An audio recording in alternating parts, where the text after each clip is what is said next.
Hi there, this is Dylis Guyan, and welcome to the Inspired Selling Podcast, the place where business owners and salespeople who sell to bigger businesses discover how to attract, convert, and retain more of their ideal clients quicker and easier than they ever would on their own. Now, I have got a super splendid guest for you today who has a really unusual backstory, in fact. And it's Tony Wingard, and he's going to talk to us about money and pricing and why you should consider increasing your prices. And I know this is a hot topic. I know from the clients that I talk to that often they get very nervous about increasing their prices, or in fact, sometimes they don't know where to position their pricing. So this is going to be a cracking interview with Tony. But before we get into it, let me tell you a little bit about him.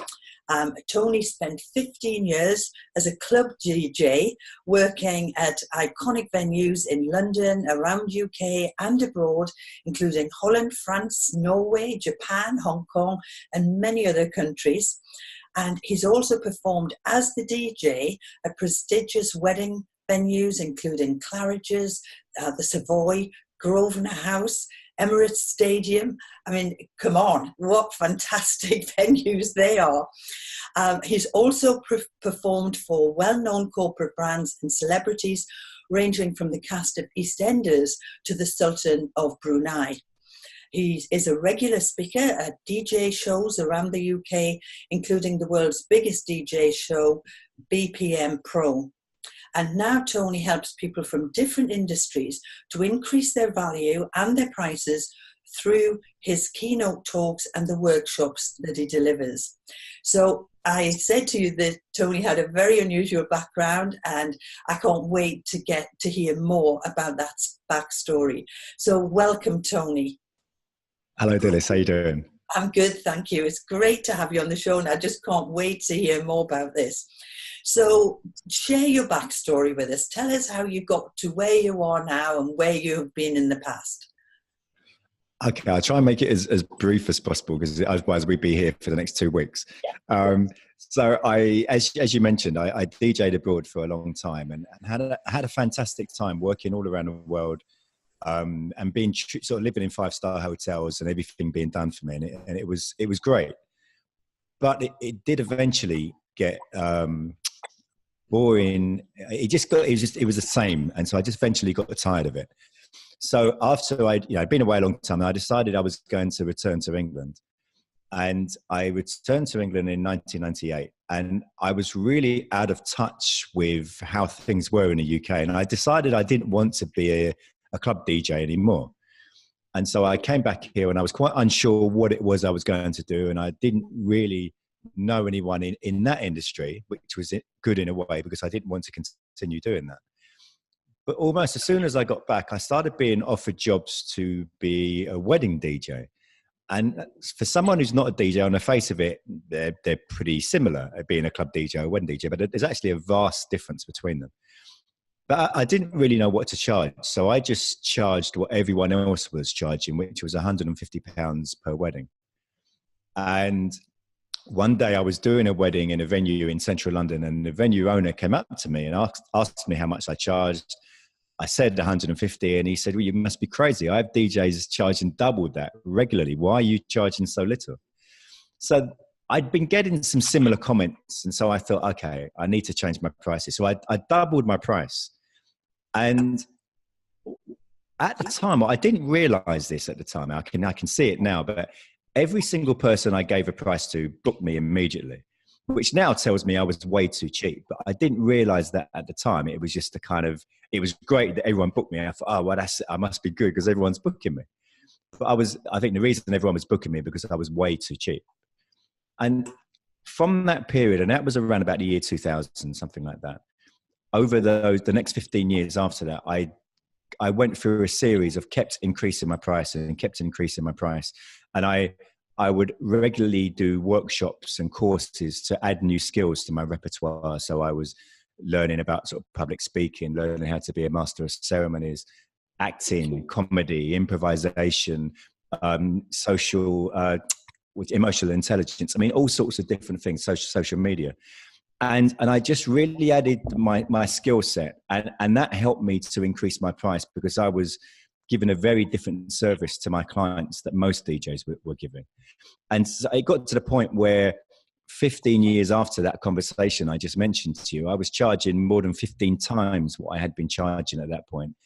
And then I won UK Wedding DJ of the Year. And it was from around then, people started asking me, how are you able to charge these prices? And so often I would be invited to speak to different groups. Initially, it was just DJs, and then it was other people in the wedding industry.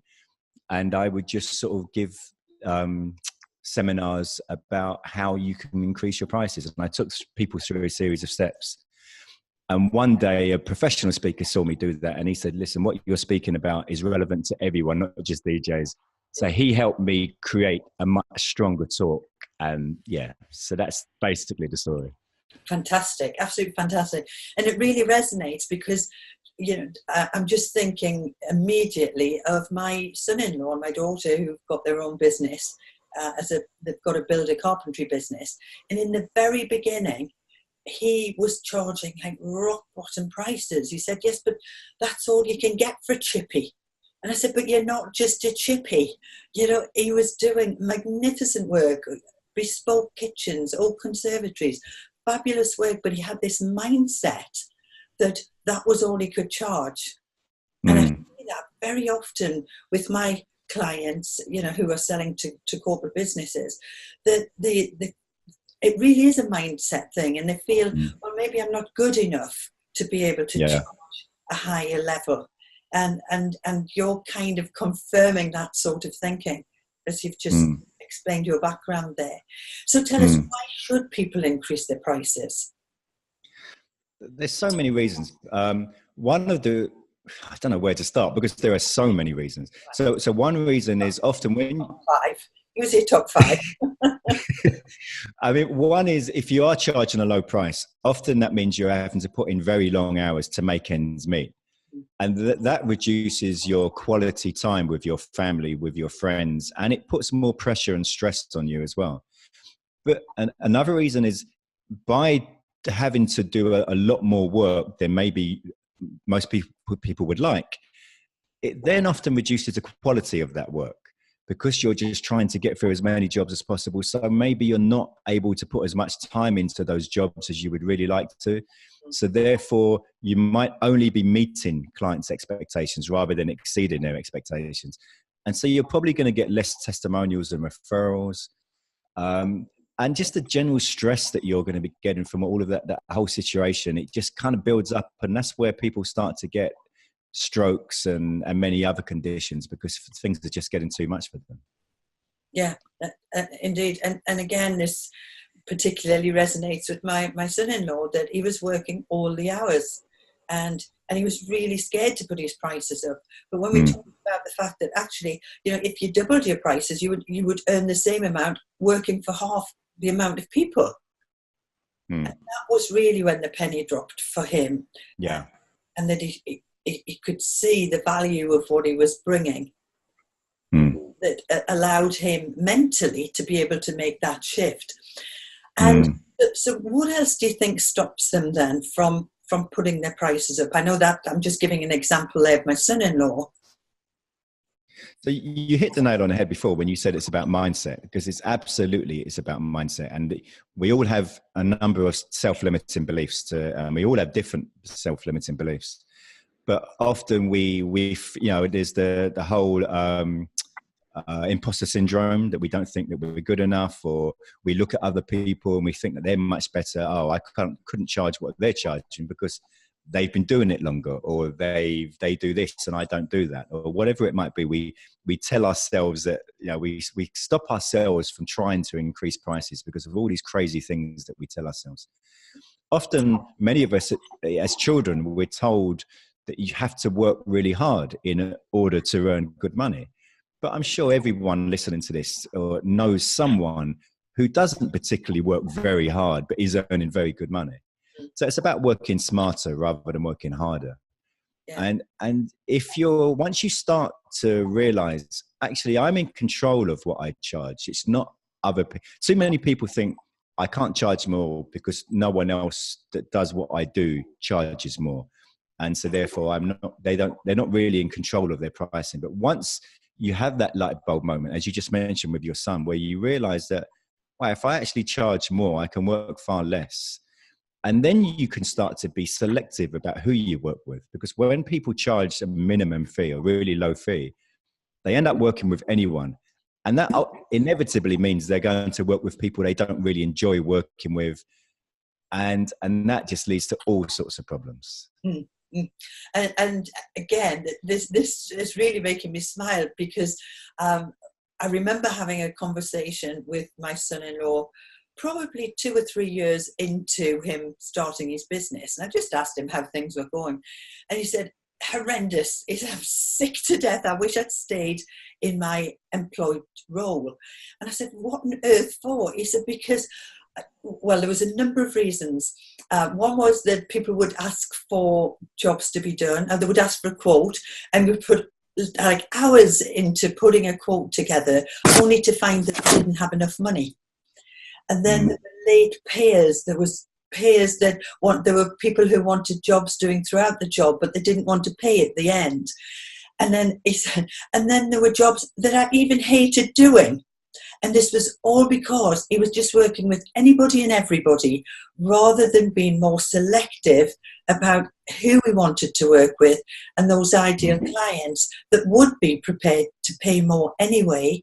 And once he made that mind switch and we did some work around ideal client and his value proposition, then he was able to, he put his prices up confidently, but was working with people that he loved working with, and they loved him and valued him and paid him promptly and paid him proper money. And so now he refers to the people that he didn't enjoy working with as his skirting board clients. And we all refer to them as his skirting board clients. And my daughter does all of the marketing and the admin and so on. And she'll say, oh, we got an inquiry, but they're not our ideal client. They're more of one of our skirting board clients. And you've just hit the nail right on the head, Tony. And once you get to that situation, it becomes a virtuous circle because you enjoy working with the people because you're selecting who you want to work with. They enjoy working with you. So work becomes a pleasurable experience rather than a chore. You're earning better money. You're not working so much, so you've got more free time, and everything just becomes so much better, and you just enjoy life much, much more. Oh, it transformed his business, Tony. It went from here and it went up here. He's now doing contracts like 150,000, 200,000 pound contract. You know, he's got employees now. He's got some vans and so on. It's changed the face of his business, but he had to change his mindset. And think about this ideal client. Think about putting his prices up and understanding his own value. Yep. That's the first step, because until you understand your value and realize that you need to change your mindset, for some people that's very, very difficult. But once you're able to do that, then it becomes much easier and you're able to take a series of steps to increase your price. But for many people, that's difficult. One thing I often say to people, and I touched upon it in my backstory, is if everyone is booking you, if 100%, or even if 90% of people are booking you, that you're way too cheap. And so in that journey that I mentioned, when I increased my price 15 times, I started to use, after a few years, I started to use a figure of 60%. So when more than 60% of people were booking me, that told me my prices were too cheap and I would increase them again. And that meant that a lot of people didn't book me, and I had to become comfortable with that. Yes. And many people have a real ego issue. So in that situation, I would often be meeting DJs who would be bragging that 100% of people book them. And I would say, well, that means you're too cheap. But it was satisfying their ego that 100% of people were booking them. So I said to them, look, try and get to the situation where if more than 80% are booking you, then you increase your prices. So it means that some people will walk away from you because you're too expensive, but that is a good sign. It may not it sounds crazy, but it's a good sign. It's a really good yardstick. Yeah. To be able to look at, right, what are my conversion rates? If it's 100, Yeah. 100, then definitely you need to be putting your prices up. Mm. What other advice would you give to people? What should be that they should be looking at in terms of establishing the value and being able to change their mindset to be able to make that change and make it as comfortable as possible? So a few things that you can look for. One is what we just talked about. If everyone's booking you, that definitely tells you you're too cheap. Another is if you are receiving testimonials, look very carefully at the wording of those testimonials. Go back and reread them all, because if people are alluding to things like, "Oh, he was amazing value for money," there's a little hint there that you should be maybe charging more than what you are charging. If you are receiving lots of testimonials and lots of referrals, that's a sign that you are giving great service. So that's another sign that maybe you should be increasing your prices. So a lot of these things combined tell you that, yeah, maybe I should start charging more. Yeah, yeah. There was something else that just popped into my mind when I was in financial services. We used to talk about don't assume what people can pay. Absolutely. Assume from our own perception of cost, what seems expensive to us isn't necessarily expensive to someone else, and we shouldn't make that assumption anyway, when we're approaching clients, and particularly in financial services, because and in wealth management and so on, there was some big numbers in there, and for pension contributions and key man insurance and partnership insurance and so on, there were big numbers, and people used to curl their toes at having to say what the price was, what the investment was going to be to put this pension fund in place or whatever. And I remember having to do these big sessions around, don't assume what other people can afford from your own experiences, from your things that have impacted as a child, perhaps, where money's been tight, and what £100 meant to you was nothing to someone else, or what 100,000 meant to you is not a lot to someone else. And that's quite a thing, isn't it, to balance out in your head? How do people cope with that? Well, and what you said there, it reminded me of so many situations I had where, because for the last 10 years or so, I never take a booking on until I've actually met with the couple. And so I wanted to get to know them.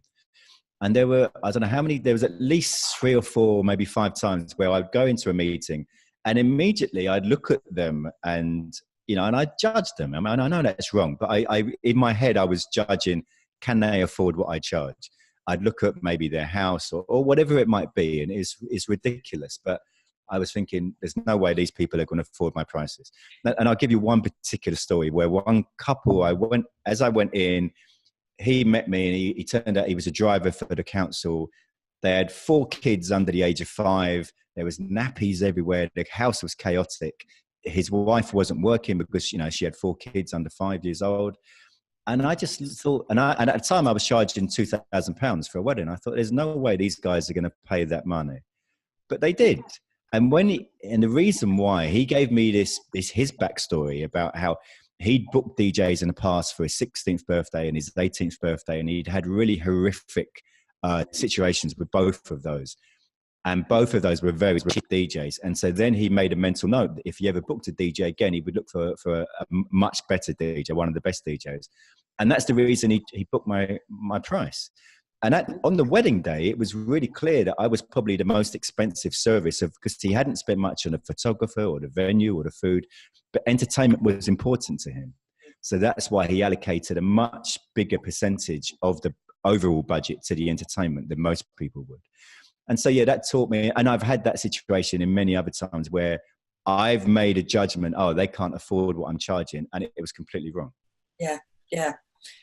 We can be our own worst enemies at times, can't we?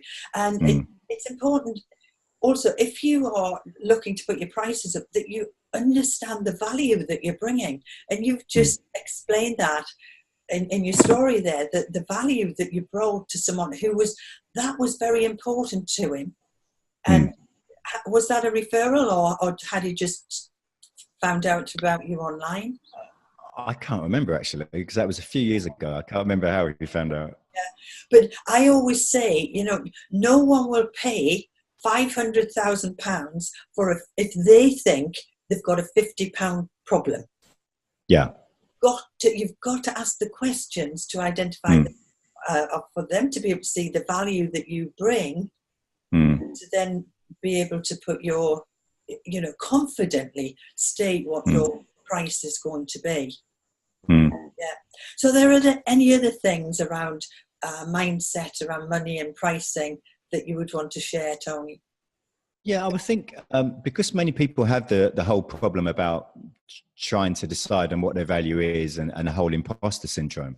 So one of the ways that you can get around that, and so there's something that I did. I started widening my skill set. So I decided by just being a DJ, I'm not being able to differentiate myself from other people that do what I did.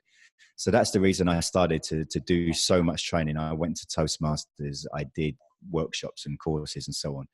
And so when you start to widen your skill set and you become much more, you're able to offer much more to your customers, that increases your confidence, and that makes it much easier to be able to charge a high price when you have increased confidence. And I touched upon Toastmasters just now. I would also really there's almost, regardless of what job you do, what industry you work in, I advise people to go to Toastmasters because it's a very cheap organization. And for anyone who's not familiar with it, it's actually called Toastmasters International. And usually their prices to join is something like £100 a year or £120 a year, something along those lines. But the reason why I suggest to people to join is because one of the most important things we do with our customers is communication. And when at Toastmasters, that's what you learn. You learn how to speak better. You learn how to use body language better. You learn how to listen better, how to evaluate what you're hearing. And it just improves your all-around communication. And that means that when you're communicating with your prospects, you'll communicate better, and you'll be better at listening to what they're saying and what it is that they want. And that is absolutely important, to really understand what your clients want and the difference between their wants and their needs, because we get those mixed up, and that can make a massive difference in what we're able to charge and whether we meet those expectations that they have.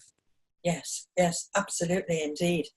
Tony, that's been brilliant. I could talk to you for so much longer and dig into the depths of your knowledge, but I'm so impressed that you've gone from being a DJ, and you weren't just any old DJ, I have to say, you're a really good DJ, but you identified yourself that there was a need to increase your prices, but that you've upskilled yourself in such a way. And I know you give your talks and you run workshops to some very, very prestigious clients. And, that is testament to you, the quality of what you do, but the quality of your mindset and how you've worked on that to allow you to grow to be where you are today, which is just phenomenal. So how can our audience get in touch with you? Do you have any free resources that they can access, or email addresses or website, anything you can share? Well, my website is tonywynyard.com, and Wynyard is Wynyard. That has information about the workshops that I deliver and some of the talks that I deliver. I do a weekly podcast called Exceeding Expectations, and I interview a number of people about what kind of things can you do to really exceed your clients' expectations, to over deliver. And once you're in a situation where you're surpassing what your clients expect, it's then much easier to increase your price. So that's a resource people might find enjoyable. I've been lucky to interview some amazing guests on there. Fantastic. Absolutely fantastic. That's great, Tony. And thanks again for coming on and being a guest today. And if anybody would like to get in touch with Tony, please feel free. He is a mind of information around exceeding expectations with your mindset, to allow you to increase your prices. So, Tony, thanks again, and we'll speak soon. Thank you very much, Dylis. It's been a pleasure. Bye for now. Thank you. Great insights there from Tony Wynyard. So don't be frightened to increase your prices. You know, if you are getting 100% conversion rate, it certainly is time to increase your prices. But even without that, if you can show the value through the questions that you ask your prospective clients, the value that they're going to get from working with you, then don't be scared to increase your prices. If somebody is getting a huge outcome from what you do with them, then they are very, very willing to pay your prices. So I hope you enjoyed our podcast today. And if you would like more insights on selling to bigger businesses, please come and join me on my free Facebook group, which is called, funnily enough, Inspired Selling. So just go to Facebook and search for Inspired Selling, and I'd love for you to come and join us. So for today, that's it, and I look forward to seeing you the next time. Bye for now.